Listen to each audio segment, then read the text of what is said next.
My brother Robert Baratheon had raised the banners of Storm's End, our ancestral castle, against the mad King Aerys. Jon Arryn of the Vale and Eddard Stark of the North stood with him, and Hoster Tully of the Riverlands would join. But their lands were far from ours, and separated by the combined strength of the West, the Reach, and King's Landing itself. Even Robert's own lords were against him. It was the hardest choice I've ever made. My brother or my king. Blood or honor. Aerys ruled by right of all the laws in Westeros.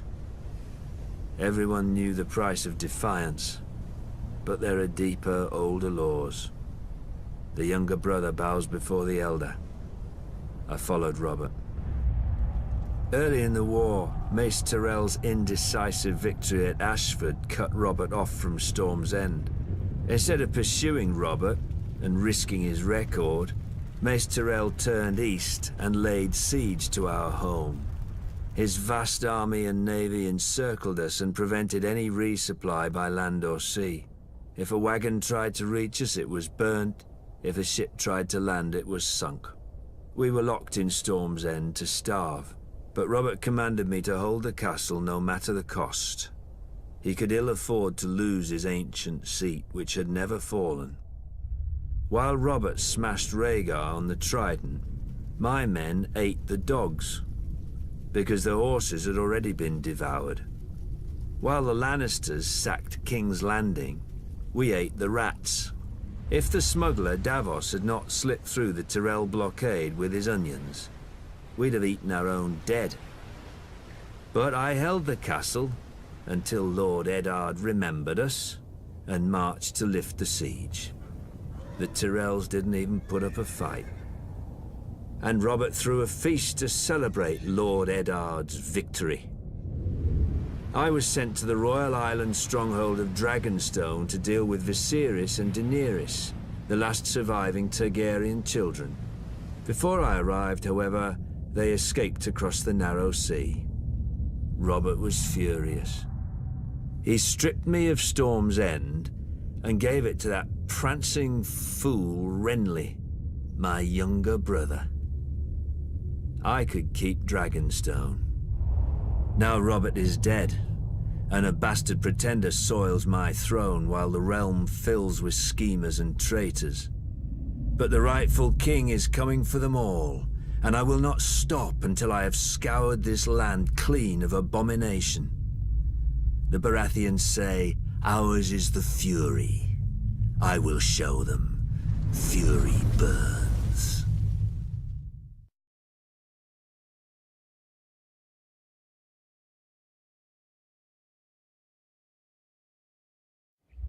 In King's Landing, if you leave the Red Keep and aren't careful, you may find yourself in Flea Bottom. In such a cesspool did House Seaworth have its glorious start. I got out as soon as I could, finding work on a smuggler's ship. Soon, every port on the narrow sea had a bounty on me, which they would collect if I didn't pay a percentage to the right people or pick the right tides. You know how to tell a good smuggler? When you talk to one, there's a head that talks back. I was very good. Davos of Flea Bottom had run with orphans and beggars, but Davos the smuggler was received by merchants and lords when nobody would catch them. Oddly, the only honest work came from pirates like the notorious, bloodthirsty Salador San. An old friend. All he ever wanted was someone to buy his cargo quickly before the tide left, and sell it without telling where I got it. In time, I saved enough to buy a small plot of land and found a woman who was kind enough to overlook my trade. She gave me a son, Mathos. And we dreamt of the traders' circle around the Jade Sea, just one trip and I could settle us and our family for life. Then some Storm Lord revolted against the Iron Throne. Wars are not as good for smugglers as you'd think. Every harbour fills with guards and inspectors, and the seas filled with blockades and pirates paid by each side to prey on the other. Though I had no love for the Mad King, I'd grown up around the power of King's Landing, I figured this Robert Baratheon would end the same as the other rebel lords, burnt to ash. But he didn't. The North, the Riverlands and the Vale joined him. And in the taverns, people drank to Robert's health openly. Brave fools, I thought. But I had a family who'd be left in the cold if I lost my head. When Mace Tyrell marched on Robert's home of Storm's End, I spied the end of the rebellion. The castle was garrisoned by Robert's younger brother Stannis and a small guard, and would not hold out for long. When it fell, Robert would be homeless, and his support would bleed away. This I knew from experience. Months later, Stannis was still holding the castle. Nobody cared. But on voyages, I had seen what famine does, and I thought of all those men in Storm's End who would die unmourned and forgotten. No better than flea-bottom orphans. I told my wife and myself that I'd get a high price for the onions and salt beef. In truth, I knew I'd be captured by the Tyrell galleys or drowned, but I was too stubborn. Later that night, in the dark, in a tiny boat with a black sail, I cursed myself and the moonlight as I waited for the tide to turn. When it did, the wind beat the sail so hard I ripped it down, fearing the Tyrell ships would hear. Luckily, they'd grown lax. With muffled oars alone, I steered my cargo through the treacherous currents and snarls of rock that gave Shipbreaker Bay its name.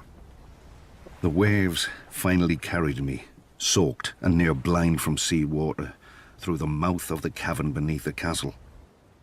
Then, Stannis Baratheon arrived. The siege had left him gaunt, but not weak, never weak. He greeted me and accepted my onions with cool courtesy, betraying no emotion, even as all wept. He doled out the food to his wife and each of his men before he ate himself, a portion no larger than any other. When he finally thanked me, I could see his mind had already returned to the castle's defense. His duty. After Aerys fell and Lord Stark lifted the siege, Stannis summoned me. For my salvation at Storm's End, I was to be granted a knighthood, a keep of my own, and my son taken into Stannis' personal service. Davos of Flea Bottom had become Sir Davos of House Seaworth, and his son would serve the king's own brother. But for my previous crimes as a smuggler, I was to have the fingertips of one hand taken off above the highest joint. Stannis held that I had flouted the laws of the land for years, and a good act does not wash out the bad. In one fell swoop, or 5, Stannis gave my son a future and my family a name that I could never have imagined, nor earned on my own. I still keep the finger bones in a bag around my neck, to remind me what I was and what I owed to Stannis. For during my many years as a smuggler, I visited many ports, taverns and back alleys, and saw many things in this world, but never justice. Until Stannis.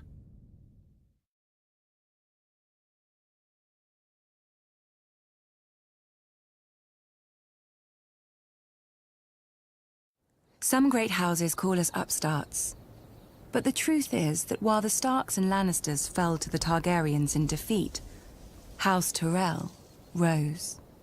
For thousands of years, our family served as loyal stewards to the kings of the Reach, until the last of their line unwisely burned to death, resisting the Targaryen invaders. To save the Reach from a similar fate, we yielded the castle of Highgarden to Aegon and his sisters. In gratitude, the Targaryens gave House Tyrell dominion over the Reach. And we became lords of the castle in which, for generations, we had served. Under the Targaryen dynasty, Westeros prospered. Gone were the petty wars of 7 kingdoms and the endless thirst for minor glories that drove them. The Westerlands enriched the realm. The North guarded it. And the Reach and Riverlands fed it. This harmony is what Robert Baratheon shattered with his rebellion against Aerys Targaryen. When the call to arms came, though, we did not want to answer. The Reach is a gentle land, and honestly, the Mad King was not much loved. but we owed peace and status to his family.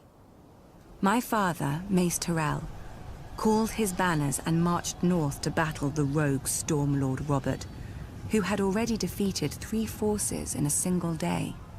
And, at Ashford, my father won. Some chastened my father for not pursuing Robert after the battle. We had cut him off from the Stormlands, the seat of his power, and he had fled north, within easy grasp of Lord Tywin Lannister, the Hand of Ares, for 20 years. My father moved instead to lay siege to Robert's ancestral stronghold of Storm's End. The rose would strangle the stag as the lion pounced. So we waited. But the lion slumbered, and Robert slipped past the king's forces to join Ned Stark. We could have lifted the siege and deployed our armies north to aid the crown. We could have stormed the walls of the castle and made Robert homeless. But we had ample supplies, control of land and sea, and most of all, patience. Our siege would succeed, eventually, at little cost of life to us. If Robert prolonged the war with minor victories, our capture of Storm's End would hasten his downfall. And if Robert won the war, well, it would not do for him to find us in his halls with the bodies of his brother Stannis and his sworn men. When the lion finally showed his colors and purged King's Landing, we knew our cause was lost. My father chose the peaceful route and bent the knee to Robert, who heartily pardoned us. Strange, considering how we'd beaten him and starved his brother to the brink of death. We were to keep our lands, castle and title, but we knew that we would never be welcome at court. It didn't matter. The Reach was still the most fertile of the 7 kingdoms, and under our hand. Every flower, even the rose, needs pruning. Then it grows strong.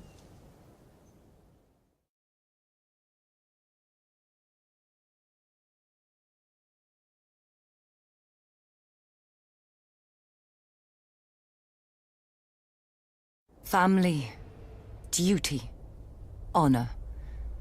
Every Tully child learns our words, but I was a woman before I understood them. Years before, my father had taken to foster the son of a wartime friend, a minor lord on the Fingers. The boy had arrived at our castle as Peter Baelish. Due to his home and size, my brother soon named him Littlefinger. When I came of age, Brandon Stark of Winterfell sought and won my hand. To my father, Brandon was heir to the north and a suitable match for a daughter of House Tully.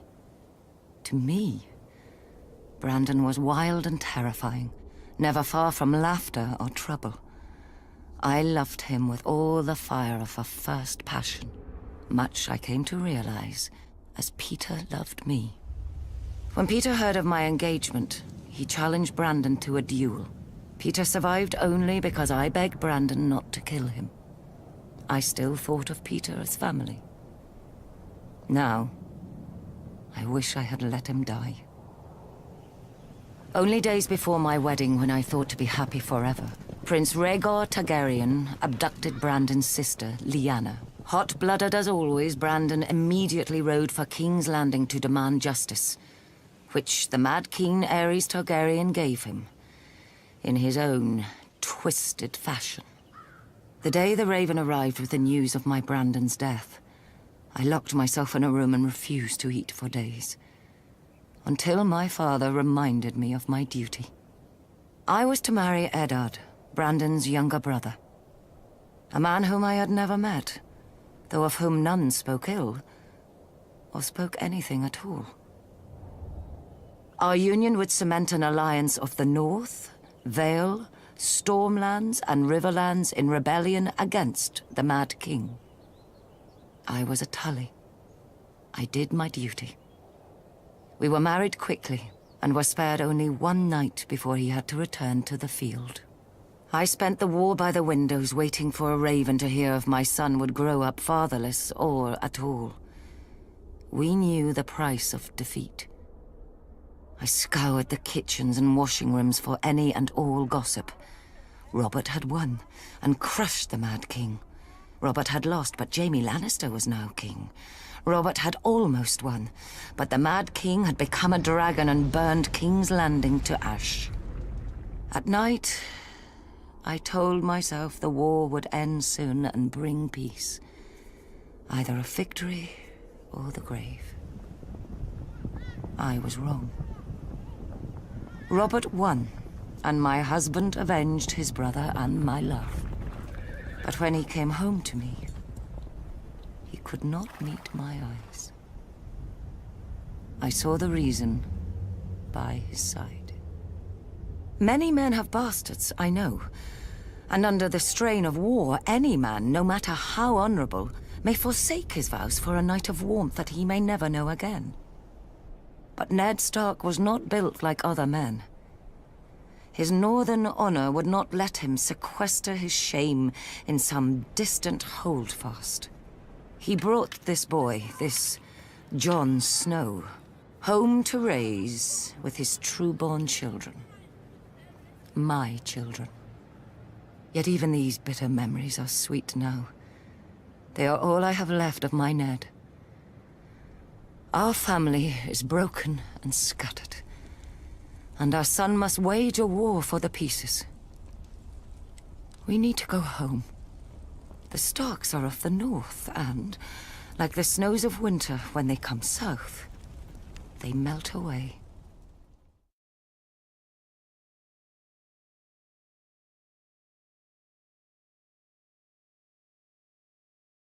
Dark wings, dark words. I was only a boy when the Raven came to call my father, Lord Eddard Stark, to another war. Balon Greyjoy had razed the Iron Islands in revolt and burned the Lannister fleet at anchor. King Robert Baratheon again needed his old friend. My mother Catelyn was not happy to lose her lord husband to Robert again. 6 years before, he had left her to avenge his father and brother against the Mad King. But now he had sons and daughters of his own, and, unspoken, another son who wasn't hers from the last time he went to war. My brother, Jon Snow. But she knew that in marrying my father, she had married the North. We hold our honor and duty as dear as our old gods. When the time came, my father marched south to restore peace and order to the realm. My father always told me the Iron Islands were a strange and dangerous place. Its people, the Ironborn, keep neither the old gods nor the Seven, and despise all honest toil. Their ancestors ravaged the western shores, raping and slaving and putting it to the torch, and their songs still ring through the halls of the Ironborn, while everywhere else they're whispered to wayward children at bedtime. Perhaps Lord Balon thought Westeros had not healed from the war against the Mad King, and was as fragmented and suspicious as the ancient kingdoms his forebears had terrorized. Robert's navy corrected him at Fair Isle when they smashed the Proud Iron Fleet. Robert and my father corrected him at Pike, his own castle, when they pulled down his towers and breached his walls. My father never liked to speak of his battles, but from other men I learned what transpired. Thoros of Myr was first through the breach with his flaming sword. Not far behind him was Jorah Mormont of Bear Island, my father's bannerman who earned the knighthood he would later shame, and lords from every corner of the Seven Kingdoms. All day, through every passage in the castle, they fought side by side, my father with our ancestral sword Ice, and King Robert with his warhammer against a horde of axe-wielding Ironborn. In the end, Lord Balon bent the knee. King Robert generously allowed Lord Balon to retain his title and castle. The price of peace was custom. The only son of Balon's to survive his foolish rebellion would be taken as a hostage against future treasons. My father even volunteered to foster the boy himself, I suspect, to make Theon Greyjoy a different man than his father, who would bring honor and duty to the Iron Islands when he returned as heir. So my mother's silent fear came true, and my father returned with another child. Theon ate with us, played with us, and fought with us. Once the great bond between my father and Robert Baratheon united the realm against a mad king and brought him to justice for his crimes. Now, another monster sits on the Iron Throne, and another debt of blood is owed my family. Theon is my murdered father's ward. I am my murdered father's son. Like my father and Robert, bound in blood, if not by blood, we are brothers.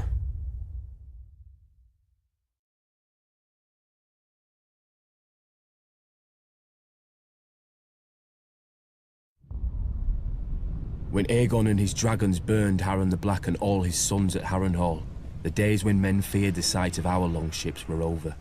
Aegon would not permit marauders and raiders in his 7 kingdoms.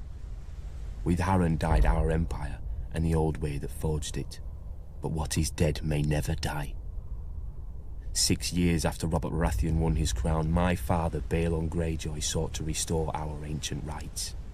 He declared the Iron Islands independent, and himself its king, and sent the Iron Fleet in a daring raid on Lannisport where they burned the Lannister ships at anchor, making us unchallenged in the Sunset Sea. This was the seed of our undoing. My eldest brother Roderick led a frontal assault on Seaguard, a town built to protect the mainland from us. After ferocious fighting beneath the city walls, he was slain by Lord Jason Mallister and his men defeated. By this time Stannis Baratheon had brought Robert's fleet around Westeros, and somehow managed to trap the Iron Fleet at Fair Isle, smashing it. Robert's victory was now all but assured, yet we made him bleed for each island. Stannis Baratheon captured Great Wick, the largest of the Iron Islands, and Ser Barristan Selmy himself subdued Old Wick. Robert and Lord Eddard Stark led the main assault against the island of Pike. They razed the town of Lordsport to the ground before Robert turned his full fury on our family's stronghold. When they breached the walls, the first through was Thoros of Myr with his ridiculous flaming sword, followed by every minor lord of Westeros hungry for glory. My other brother Maron was killed when the siege engines brought down a tower on his head. I was now my father's only living son, and heir to the Iron Islands. When my father saw his cause was lost, he wisely conceded defeat to Robert, who otherwise would have pulled down our castle stone by stone with us in it. As my father said to me then, no man has ever died from bending his knee. He who kneels may rise again, blade in hand. He who will not kneel stays dead, stiff legs and all. As it stands, Robert allowed my father to keep his lands and title as Lord of the Iron Islands, King of Salt and Rock, Son of the Sea Wind, Lord Reaper of Pike, for a price.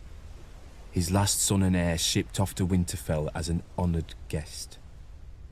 I would eat at the Stark's table and play with the Stark children. And if my father rebelled again, Lord Eddard Stark would take his sword and cut off my head. It would be his duty.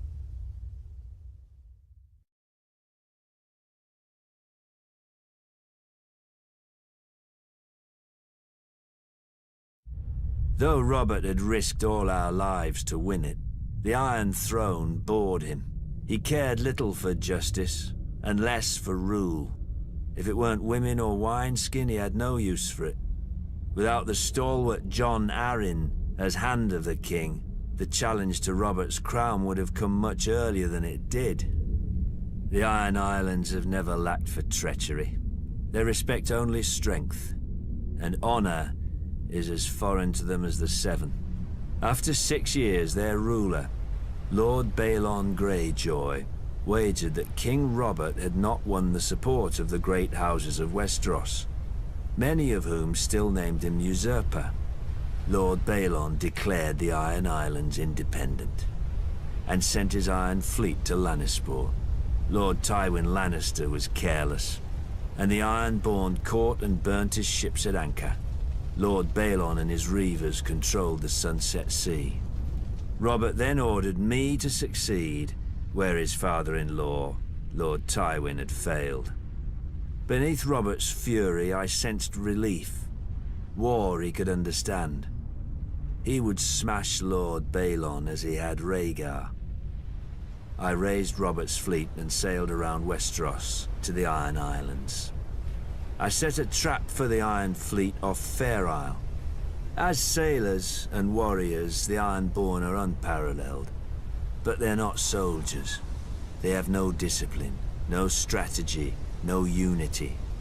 In a battle, each man fights only for his own glory, and their longships are built for lightning strikes and shore raids.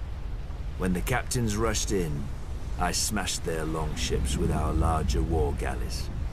The strength of the Ironborn is in their ships. With the Iron Fleet broken, I had assured Robert's victory. He could now transport troops and siege weapons to invade the Iron Islands. And contrary to Balon's hopes, Robert had plenty of both. I've never seen such allegiance as Robert could inspire in war. Enemies who tried to kill him one day would be drinking with him the next under their own fallen banners. In rebelling against the Iron Throne, Lord Balon did more than Robert ever could to cement his rule. When Robert came to the Iron Islands, he brought with him the full power of Westeros. Sir Barristan Selmy of the King's Guard led the assault on Old Wick, while I subdued Great Wick, the largest of the Iron Islands. But Robert saved the seat of House Greyjoy, Pike, for himself and Lord Eddard. Robert would later boast of the battle's bloodiness and how he could have torn down the island into the waves if Lord Balon hadn't bent the knee. But if I'd have led the assault, Balon's neck would have bent, under his sword, because I do not forget, I do not pardon. His time will come. All their times will come.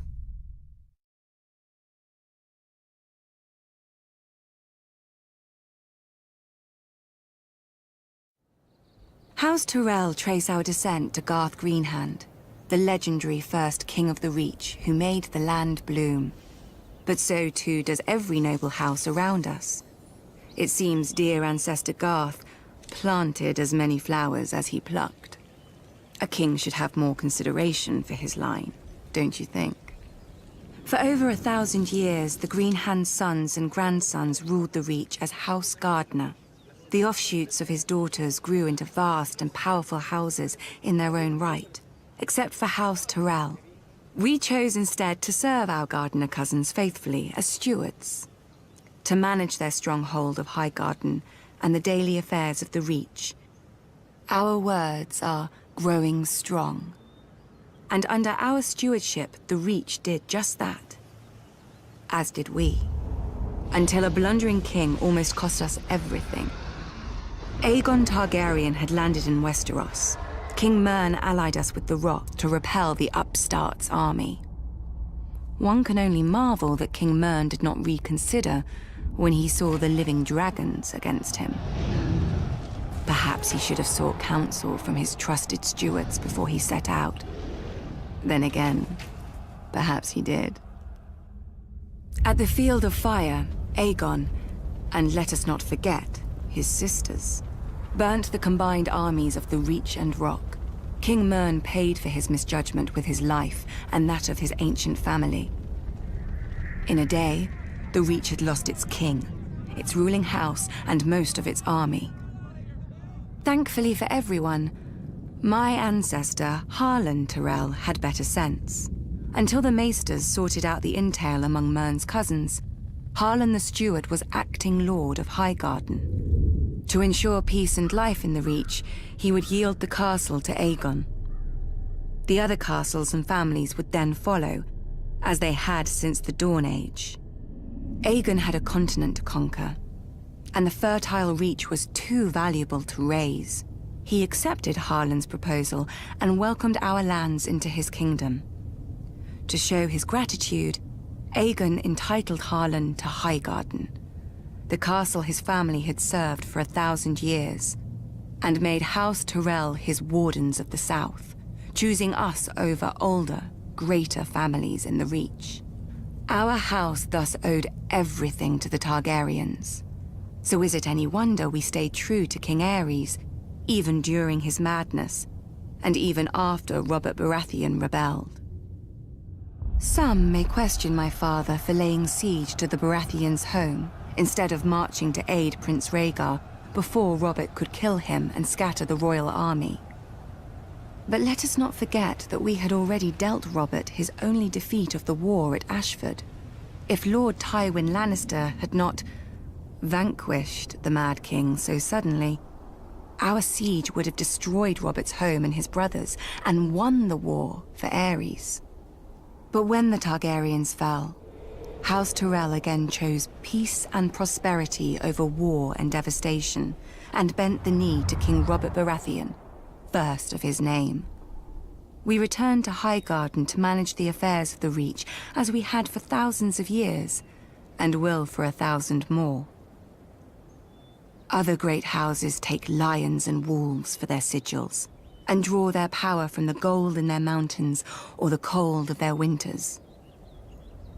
But mountains run dry, winter yields to spring, and the rose blooms once more.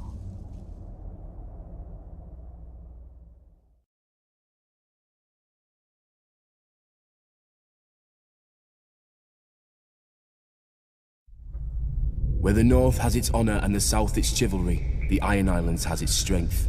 We call ourselves the Ironborn, and we are warriors feared throughout the Seven Kingdoms.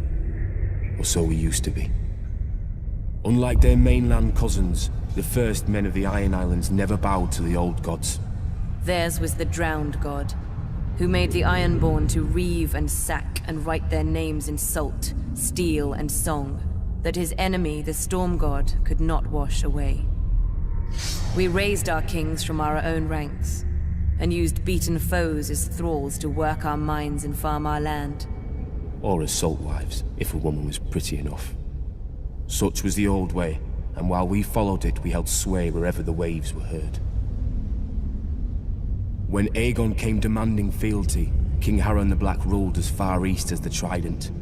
Other kings like the Starks could kneel, but Harren was Ironborn, and the Ironborn must be beaten.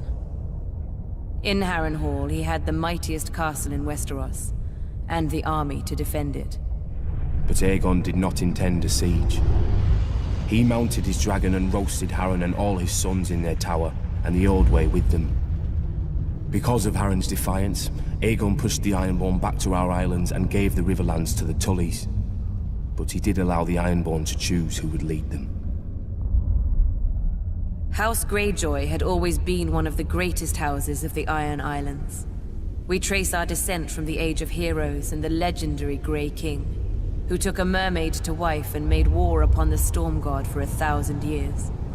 Blessed by the Drowned God, the Grey King fought and slew Naga, the great sea dragon, and took her fire for his own. This history made our ancestor Vicon Greyjoy the natural choice to lead the Ironborn after Aegon's conquest. For 300 years, House Greyjoy ruled the Ironborn. We styled ourselves Lord of the Iron Islands, King of Salt and Rock, Son of the Sea Wind, Lord Reaper of Pike. In truth, we were thralls. Our people still chanted, "What is dead may never die." But the Old Way had died.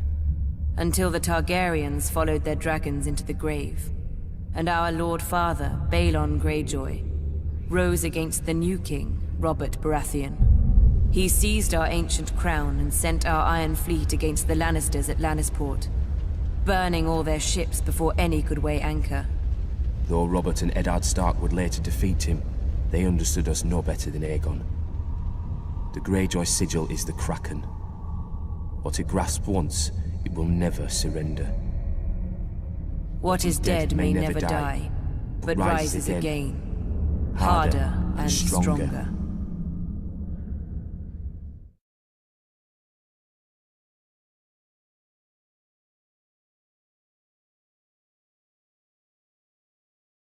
Honor, glory, lies to make idiot boys want knighthood, and idiot girls spread their legs for it. Let me tell you what makes a knight. Killing. Either enough men, or the right man. House Clegane should know. We're very good at both. Most families claim some great ancestor so far back that nobody can prove them liars. Not us. My grandfather kept the kennel for Lord Titus Lannister of Casterly Rock, the father of Lord Tywin. Lord Titus was a weak man who didn't know it. One day while hunting, he stumbled on a lioness. Instead of embracing the man who wore her on his banners, she tried to tear out his throat.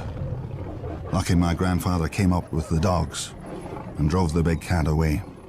As a reward, the Cleganes got lands and a keep and a son to squire for the Lannisters. We took the 3 hounds who died for them as our new sigil. When Tywin Lannister became Lord of Casterly Rock, he wanted more from his former kennel master than fealty. He bet that training hounds to kill isn't far from training boys to kill. In just 2 generations, my brother Gregor and I proved him right. I gutted my first man at 12. Years after, servants started disappearing in our keep, and even a sister I don't remember. But nobody could prove anything against Gregor, or dared if they caught him at it. For my father wanted a knight in our family, and thought he'd found one in Gregor, who at 13 towered over enough men that they called him the Mountain. Sure, Gregor looks quite the champion from a distance, but a mountain can't cleave a man in half with one blow, and won't break a wench's face if she talks. Through Lord Tywin's influence, Prince Rhaegar Targaryen kindly anointed my brother personally. A great honor for our family, everyone said. 1 year later, Sir Gregor chivalrously sacked the prince's city, brained the prince's baby, and raped and murdered the prince's wife, winning our family yet more honor from the new king and queen. Soon after, my father died. They say in a hunting accident. The same day that Gregor became lord of the Clegane lands, gold and anything under his roof, I left our home to take service at Casterly Rock. Lord Tywin is not like his father. Neither is King Joffrey, or the likes of me would never be on the King's Guard, with all those true knights. Between them, a man who serves the Lannisters will never lack for killing. I'll guard this king, such as he is. Gregor will kill the other ones, such as he does. When we're done, we'll see how many people still believe in songs and fairy tales.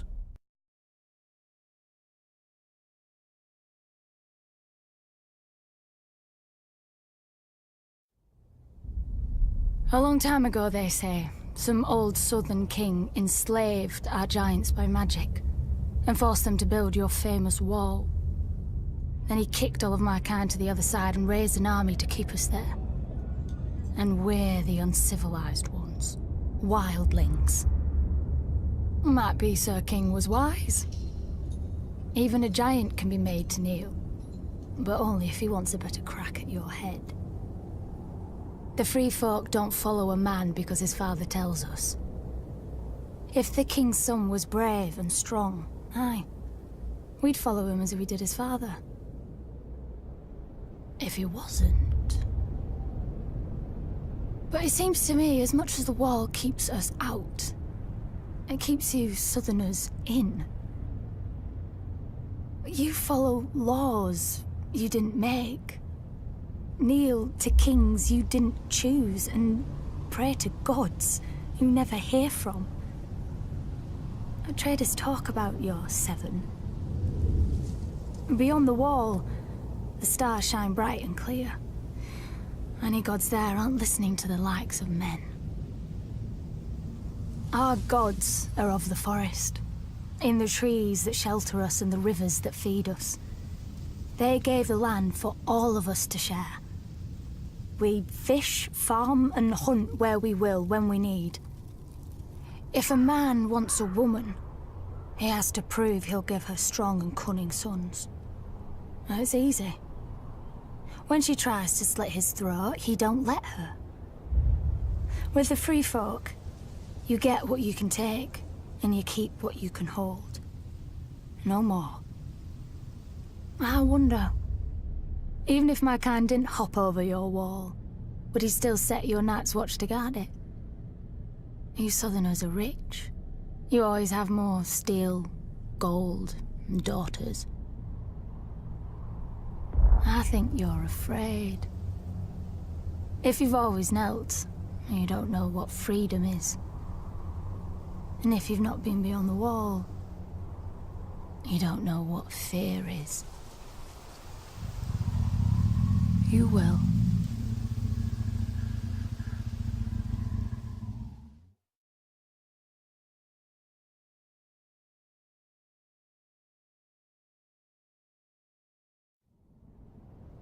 Swords in the darkness. Aye. The Black Brothers of the Night's Watch are that, at least. As too many of the free folk know. You Southerners are strange. A man murders, and you train him to kill better. A man thieves or rapes, and you send him where it's dark and private. Well, at least you make him promise to be good. Well, then you make him regret even that. From the time he's woken to the time he's allowed to sleep, he walks the frozen wall, carries frozen stones or boils frozen food. When he lies down at night, he can't have nobody to warm his frozen bed. Well, not unless the crows like to nest together. Do you think he remembers the stories they told him then? About when the White Walkers woke in the land of always winter, and how the wall and the Night's Watch were raised to stop them the next time. Never mind trapping us on the other side. We free folk have our stories too. About how one of your king crows found something cold in the woods, with bright blue eyes. How he brought her home through your wall and declared himself Night's King. 13 years he and his queen ruled over his brothers, making sacrifices as black as their cloaks. Lucky for you Southerners, the free folk rallied to a king beyond the wall, as we will when need be, and marched on the ancient castle he'd taken for his own, the Night Fort. With the help of the Starks, we killed the demon and cleansed your precious watch. And then they thanked us, and kicked us back across the wall, as you always have. Gendel, Raymond Redbeard, the Horned Lord, each chosen as a king beyond the wall, each promising victory. And all falling to the Night's Watch and the Starks. But this time is different. Our new king knows your tricks. You called him a brother crow once, but you never forgot his wings. We know how you think. We know where you're weak. Watch for us from your wall if you like. With the cold, you won't even feel the blade slip into your back.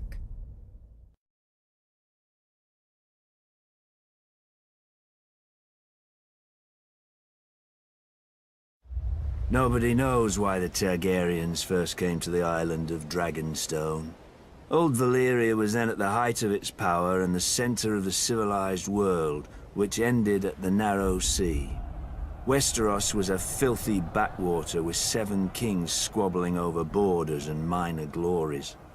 So much for progress. The island itself was and is nothing. It had no gold or gems to lure Valyrian nobility. All it has is rock. Mostly a shiny black stone, too brittle for war and too sharp for building. The Targaryens called it dragon glass. I call it useless. But the Targaryens managed to raise a castle here. Simpletons claim they used ancient Valyrian sorcery, forgetting that the Targaryens brought a small army with them from Essos. There's no magic in strong backs, though admittedly the castle is unlike any in Westeros. Foreign and strange. If the Targaryens ever regretted their barren outpost and longed for the comforts of home, the doom made their folly permanent. Valyria collapsed into the waves and was no more. To look east was to see the ruin of their homeland, the greatest civilization before or since. But to look west, as Aegon realized, was to see a fertile land ripe for conquest. Perhaps even a new Valyria. Though good for little else, Dragonstone was the perfect staging point for Aegon's invasion of Westeros. The Blackwater Bay granted easy access to the continent. The lands there were disputed by 3 kingdoms: the Reach, the Iron Islands, and the Stormlands. But their capitals were far enough away that none could mount a force before Aegon got a foothold, even if their kings had been able to stop bickering over whose problem he was. Then it was too late. Aegon had chosen his first camp well, with the bay to the east, the river to the south, and open fields to the north and west. His army would be impossible to take by surprise. A perfect site for an invasion, and one day, his capital city, King's Landing. The Doom had taught the Targaryens the prudence of refuge. After the conquest, Dragonstone became the seat of the crowned prince and heir to the Iron Throne. It would serve them well, and me ill, 300 years later, after my brother Robert Baratheon rebelled against the Iron Throne and the Lannisters slaughtered the Mad King Aerys and his royal family. Robert dispatched me to deal with the last surviving Targaryen children, but before I arrived, a loyal knight smuggled them across the narrow sea to safety. Hatred for the Targaryens blinded Robert. Unjustly, I was blamed, and stripped of our family's castle of Storm's End, and given Dragonstone in its stead. Over the years, whenever I demanded my rights restored, Robert would remind me of the island's royal pedigree and pretend he was doing me honor, as if I were one of his tavern girls to be so easily deceived and dismissed. But Robert is dead, and I, Stannis Baratheon, am the rightful king of Westeros. Let the usurpers and traitors sit on the Iron Throne. From Dragonstone, I will be the dagger at their throat.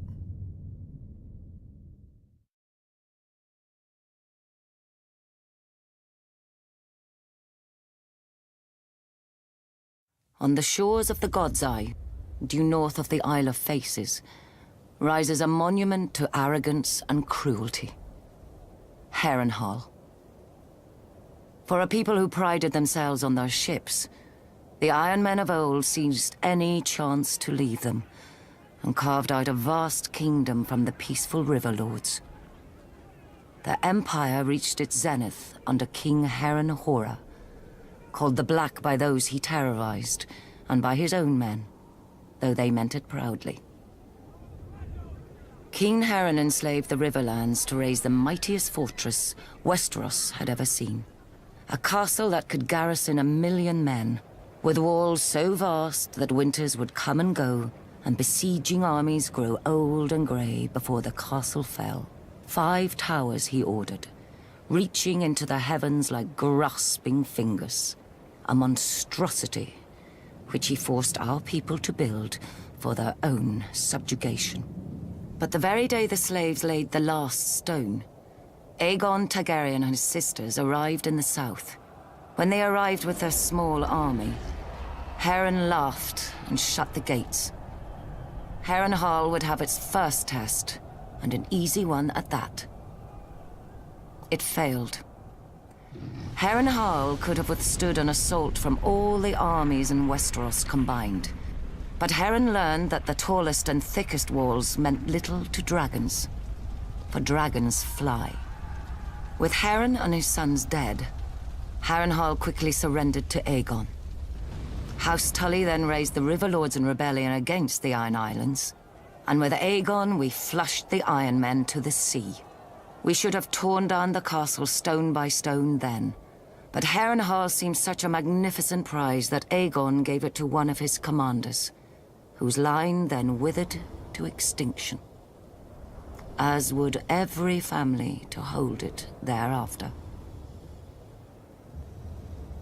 When many speak of Harrenhal, their voices drop to whispers about Mad Lady Lothson, who was said to send a giant bat to collect children for her crockpots, and to bathe in blood and serve feasts of human flesh. About the ghosts of Black Heron and his sons who still walk the castle at night, all aflame. Of the servants who went to bed in full health and were found in the morning, burnt to ash. Mere stories to frighten wayward children and excite young girls, you may say. You would not be entirely wrong. Harrenhal is a prize. A nigh impregnable castle with enough land and enough income to make a man, at a stroke, one of the greatest lords in Westeros. But you would not be entirely right either. Say by a king's grace, Harrenhal became yours. Now you must garrison it. You must repair it and maintain it. Even stretched to the ends of your means, you cannot fill and manage the whole castle. So you retreat your household to 4 of the 5 towers, then 3, then 2, then only the bottom thirds of those. You close the whole of 100 hearths and take your meals in your rooms. Even then you can't shake the feeling of desolation, that Harrenhal and its vastness is devouring you. In later years, as you bury a grandson or a great-grandson, the last of your line, you will know it has.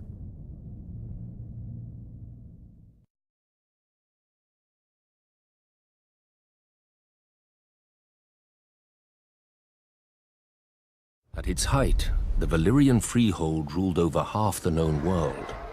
Not bad for former shepherds, but the doom fell on them and sank their capital into the sea. Now Volantis is the ember of old Valyria, ensuring its flame does not go out from this world, as any Volantine will tell you. Pentoshi say the same about Pentos, Lycines about Lys, and so on. But after enough time in the 9 free cities, it's hard to see them as anything but ashes of glory. Volantis is the oldest, the first colony of Valyria. After the Doom, the Volantines tried to rebuild the Empire under their rule. They failed, not least because the last Valyrian with dragons, Aegon Targaryen, entered the war against them. Now they are content to dominate only their lower classes, or so they say. Braavos is the strangest. A city erected not by the freehold, but against it. A labyrinth of illusion and deceit to hide the refugees from Valyria's slave lords. After the Doom, the city emerged from the shadows to become one of the greatest banking centers in the world. A man can get anything in Braavos, for a price. Especially death. Your own if you offend one of the swaggering swordsmen that pollute the city. Or, if you're very rich, or very desperate, anyone else's. Lys is the easiest of the free cities, full of pleasure houses catering to every taste, no matter how peculiar. Many men lose themselves in Lys and are never found, at least alive. When a man runs out of coin, the Lycines may grant him their other speciality on the house: poison. Pentos is the most ruthless. The Magisters make a great show of choosing the Prince of Pentos from the great families and granting him the powers of trade, justice, and war, as long as he checks with them first. On the new year, to bring good fortune to Pentos, this prince must deflower the Maid of the Field and the Maid of the Seas. I confess I don't know how each is chosen, or what becomes of them after serving their purpose. But if a crop should fail or a war be lost, the Magisters will slit the prince's throat and choose another. The other free cities are known for what they make.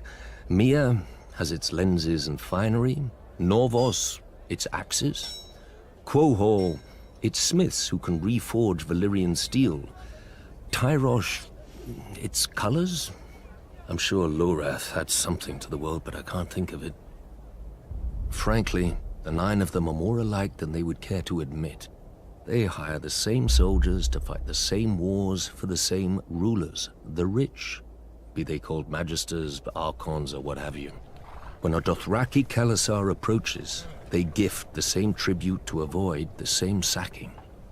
For thousands of years, the disgraced of Westeros have drained east to pool in the free cities, where a man of honor counts for less than nothing, unless it raises his price.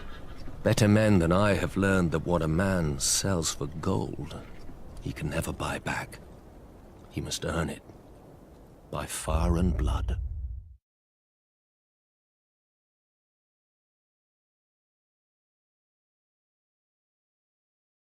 Karth has always and only belonged to the Karthine.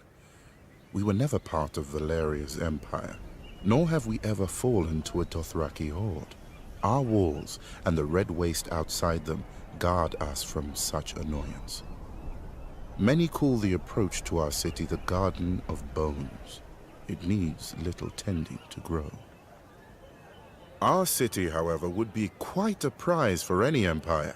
Karth straddles two worlds, a greedy and curious west, and a rich and mysterious east. The marvels of Yeti and Ashai pass through our markets, and share berths with the riches of the free cities and Westeros. Our ports have fulfilled many a trader's dreams, almost as many as they have broken. We call Karth the greatest city that ever was or will be. An easy claim to make if one knows only the docks and customs houses of other cities. An easy lie to swallow if a people see only the gold and jewels of their rulers, which we, the 13 who govern the city, are careful to ensure. The proud Karthine shook off the yoke of unjust kings long ago, so they are told at festivals by the pureborn, the king's direct descendants who have controlled the 13 ever since. Only now, instead of scepters, they use ships. A merchant only remains on the 13 until the others are no longer afraid to deny him, or too afraid to deny his replacement. Except for the warlocks, they alone hold a hereditary seat, a relic from when they had powers, or at least from when the world was younger and more easily duped. Over the years, we have developed an understanding with them. They shall always be welcome on our councils and at affairs of state, provided they never come. Rare is the civic problem that can be solved by cryptic nonsense and shade of the evening. Thankfully, they need little encouragement to confine themselves to their House of the Undying. Yet perhaps we Karthine are too confined ourselves. We feel safe behind our walls and our laws, which no visitor can hope to follow, and by which any citizen who vouches for a guest always pays with his life. But like a ship in the summer seas, a city grows becalmed without fresh wind. The greatest city that ever was or will be? An epitaph. I would prefer the greatest city that is.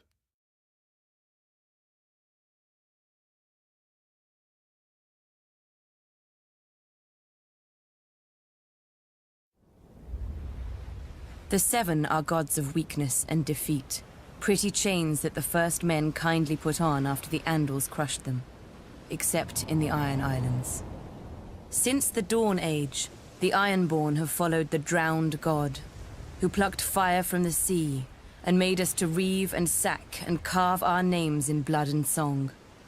When the Andals landed on the Iron Islands, they found a god who was father, warrior, and stranger, who took mother, maiden, and crone when he would, and held the smith in thrall.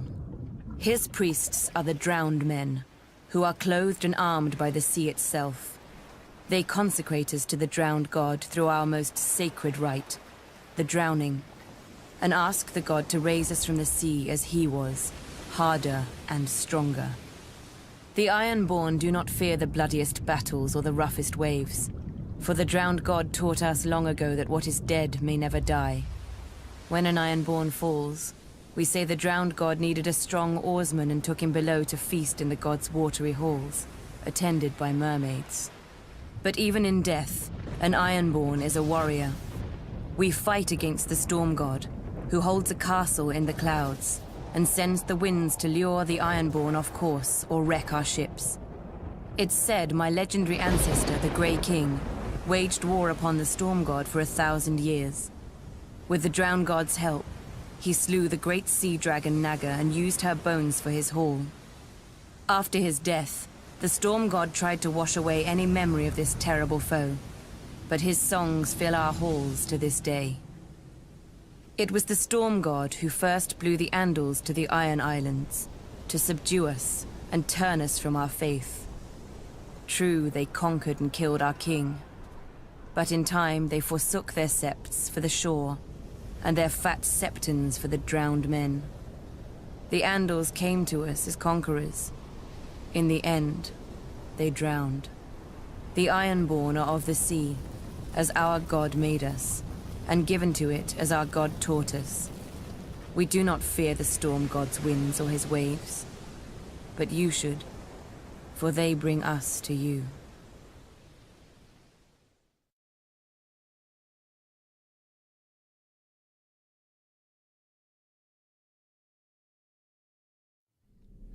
Dragons conquered the Seven Kingdoms, but to rule them, the Targaryens needed a less temperamental tool. When the great King Maegor saw the power of the Alchemist Guild, he blessed us with his patronage.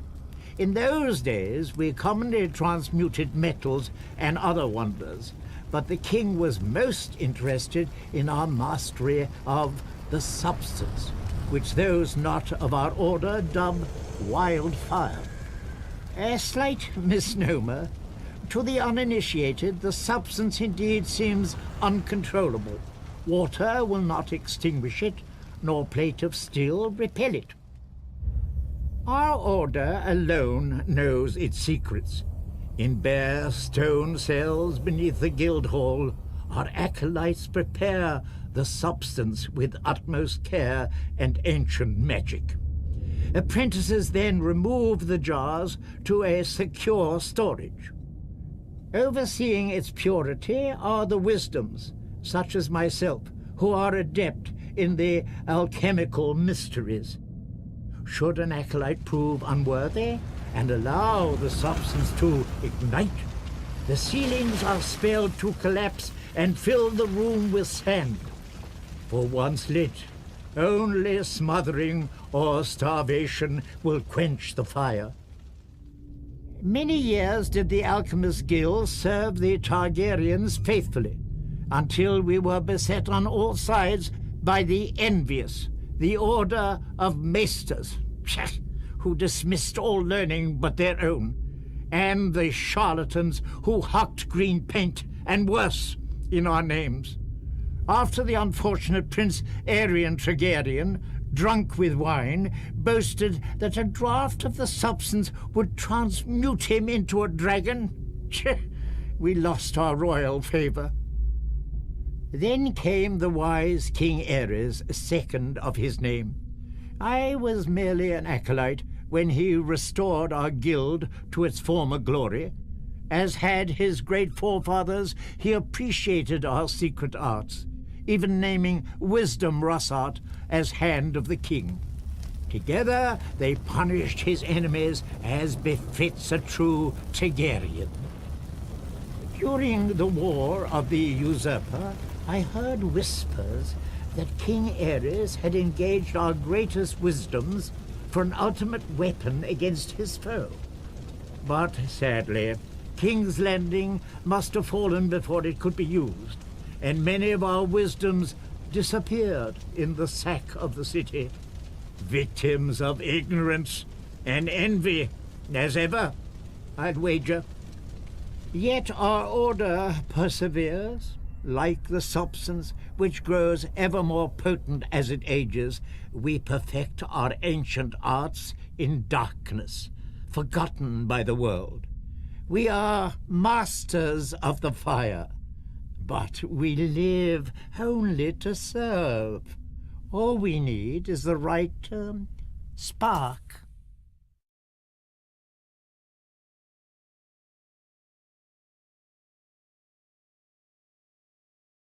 The East is plagued with mystics who claim many dread powers but prove only one, separating the foolish from their purses. Not so with the renowned warlocks of Karth. They demand a much dearer coin in return for their parlor tricks: respect. Once, the warlocks truly were mighty, or so they would have us believe. I do not doubt they have many secrets. They are an old order, and one does not obtain a seat on the 13, the governing council of Karth, without making 12 of our most powerful citizens afraid to forbid it. Thankfully for Karth, the warlocks exert little influence in our politics. They rarely leave the confines of the House of the Undying, a pompous name, but, I admit, a strange and dark tower. It is said that none who enter ever leave. Of course, since there are no visible doors, I have to believe none ever enter either. We can only imagine what the warlocks do inside. I wager we do not have to imagine much. They read dusty scrolls detailing their lost glory. They sip shade of the evening, a foul concoction brewed from the nearby trees, until their lips turn blue, the better to frighten children and the ignorant. Stewing in their fantasies like an old soldier who drinks alone so no one may challenge their prowess. Whatever the warlocks may wish, their magic, like all magic, is dead in the world, if it ever existed. Though, one does hear strange whispers of late. Glass candles that have been cold for 100 years, now burning. Ghost grass, found far from the lands of the shadow. A Khalasar led by a woman with 3 heads. Traders' nonsense, most likely.